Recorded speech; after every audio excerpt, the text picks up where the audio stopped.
Bonjour à tous. Dans votre vie de tous les jours, dites-moi, est-ce que vous êtes plutôt calculateur, prévoyant ou bien plutôt bohème à ne pas trop vous poser de questions quant au lendemain? C'est une question, il faut l'avouer, qui nous interpelle tous parce que selon nos tempéraments, nos caractères, nous ne réagissons pas, absolument pas de la même manière dans la vie. Certains, alors qu'ils sont déjà tout enfants, ont calculé comment ils voyaient leur vie. Ils essayent de s'imaginer où ils seront dans 10 ans, dans 20 ans, dans 40 ans, le travail qu'ils feront, s'ils se marieront, combien ils auront d'enfants, dans quel endroit ils souhaiteraient habiter. Ce sont des calculateurs, des prévoyants.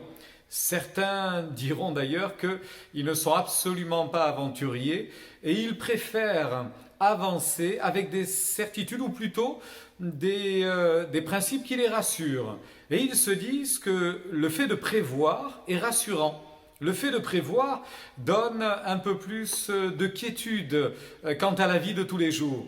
Vous savez comme moi qu'il est quasiment impossible de prévoir ce que nous ferons plus tard. D'ailleurs, à l'heure où l'on se parle et à l'heure où vous entendez ce message, il est évident que vous pouvez repasser à votre esprit les projets que vous aviez lorsque vous étiez enfant. Et sans doute êtes-vous assez éloigné de ces projets-là. Pour la plupart d'entre nous, c'est ce qui s'est passé. Nous avions espéré telle et telle chose et nous avons vécu autrement. Nous avons vécu d'autres choses.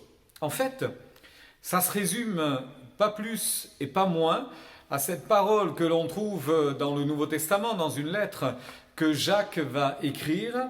Il dira ceci, en parlant de l'avenir, en parlant des projets que l'on peut avoir. Savez-vous ce que l'avenir vous réserve? Et je vous pose la question ce matin. Savons-nous toujours ce que l'avenir nous réserve? Assurément pas. Nous savons très bien qu'il y a quantité de raisons qui nous rappellent que nous n'avons pas tout prévu, nous n'avons pas tout calculé, mais quelque part, c'est pas forcément mauvais. Je pense que derrière l'envie de tout calculer, de tout préparer, on se prépare également beaucoup de déceptions.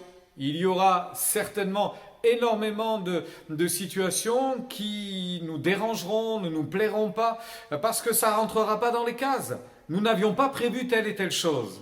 D'ailleurs, c'est dans ce même texte que Jacques insiste en disant « Maintenant, écoutez-moi, vous qui dites aujourd'hui ou demain, nous irons dans telle ou telle ville, nous y passerons une année, nous y ferons des affaires et nous gagnerons beaucoup d'argent. » C'est là que vient la phrase que je vous citais tout à l'heure. Savez-vous ce que l'avenir vous réserve? Et pour résumer, Jacques dit, vous devriez plutôt dire, si le Seigneur le veut bien, et si nous sommes encore en vie, nous ferons ceci ou cela. Je m'arrêterai un instant sur cette pensée. Si Dieu le veut, si Dieu le permet, si Dieu nous accorde vie, c'est sans doute la phrase la plus intelligente de ce passage, n'est-ce pas? C'est la phrase finalement qui a le plus de raison, qui a le plus de résonance, qui est la plus logique. Parce que si Dieu nous prête vie, si Dieu nous laisse en vie, alors évidemment nous ferons bien des choses. Mais si le cours de notre vie nous est enlevé, la vie s'arrête, il n'y a plus rien, c'est terminé. Je pense à cet homme de l'Ancien Testament qui avait calculé. En fait, il n'avait pas tout calculé comme nous ne le pouvons pas. Et ce qu'il n'avait pas calculé, c'est qu'il tomberait malade. Il n'avait pas calculé qu'il serait atteint d'une maladie qui pouvait l'amener à la mort. Et devant cette condamnation finalement qui repose au-dessus de sa tête comme l'épée de Damoclès, il nous est dit qu'il entendra parler que quelqu'un aurait le pouvoir de prier pour son infirmité et qu'il en soit guéri, que cette maladie dont il était atteint pouvait être vaincue par le seul effet de la prière. Ceci va l'amener à se rendre auprès de cet homme qui était connu en Israël comme un prophète, mais qui s'appelait le prophète Élisée. Et lorsque cet homme, du nom de Naaman, arrive devant Élisée, il avait calculé la façon dont la guérison devait s'opérer. Il pensait que le prophète sortirait, s'approcherait de lui, poserait la main sur cet homme malade, peut-être même au cœur de son infirmité, et ainsi, après avoir prié, après avoir demandé à Dieu un miracle, cet homme aurait été guéri publiquement devant tout le monde. Sauf que ça ne va pas du tout se passer comme ça. Ça ne va absolument pas se passer ainsi. Pourquoi ? Parce que Dieu fait ce qu'il veut et on ne peut pas commander à Dieu d'agir de telle et telle manière. Cet homme est furieux, il est rempli de colère, il n'accepte pas cet échec. Il avait pensé que, mais la chose ne s'est pas accomplie comme il l'avait imaginé. Savez-vous, savons-nous si demain nous serons encore en vie ?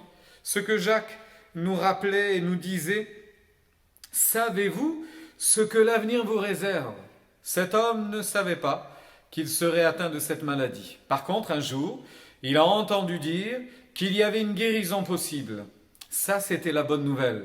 Et le fait de s'en aller auprès de Dieu, vers Dieu, auprès de ceux qui allaient lui annoncer cette bonne nouvelle et prier pour lui, dans le fond, il aurait dû vivre ce voyage comme une aventure et non pas essayer de tout calculer, simplement comme une aventure.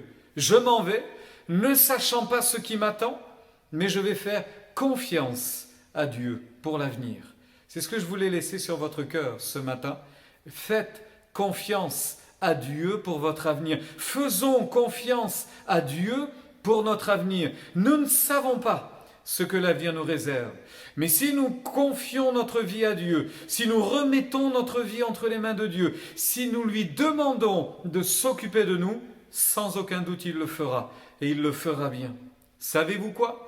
Après avoir été raisonné par quelques-uns de ses amis, cet homme, ce fameux général Naaman, va accepter ce que le prophète lui avait demandé de faire. Il va se soumettre, il va simplement obéir à l'injonction de cet homme qui lui avait donné juste quelques règles. Tu as qu'à agir de telle et telle manière, tu n'as qu'à faire ceci et cela et tu seras guéri. Au moment où il l'a fait, il a été guéri. En fait, il n'avait qu'à suivre le plan de Dieu, il n'avait qu'à obéir à la voix de Dieu et il a vécu la guérison. C'est ainsi qu'il en sera pour nous encore, pour les semaines, pour les mois, pour les années à venir, même si nous ne savons pas ce que l'avenir nous réserve. Nous pouvons quand même espérer que Dieu nous prêtera vie encore un moment et s'il nous prête vie, alors nous lui demandons de s'occuper de nous et de bien s'occuper de nous comme il sait si bien le faire. Faites confiance au Seigneur, ne doutez pas, soyez aventuriers, soyez remplis de foi, n'ayez pas crainte de votre avenir. Ne dites pas je vais faire ceci et cela, voilà comment les choses vont se dérouler, voilà comment elles devraient se passer. Et si ça ne se passe pas comme ça, j'ai un plan B, j'ai un plan C et un plan encore. Non, le seul plan dont nous avons besoin, c'est celui de Dieu. Et la seule chose que je pourrais vous encourager à faire, c'est simplement vous confier en Dieu. Faites-lui confiance, attendez-vous à lui, ne doutez pas un instant qu'il saura s'occuper de vous. Savons-nous ce que l'avenir nous réserve ? Certainement pas. Savons-nous ce que Dieu a en prévision pour chacun d'entre nous ? Oui, un avenir et de l'espérance. Bon courage dans ces jours qui sont là devant nous. Le Seigneur est fidèle, il s'occupera de nous encore, il nous accompagnera, il est bon pour chacun d'entre nous. Que Dieu vous bénisse.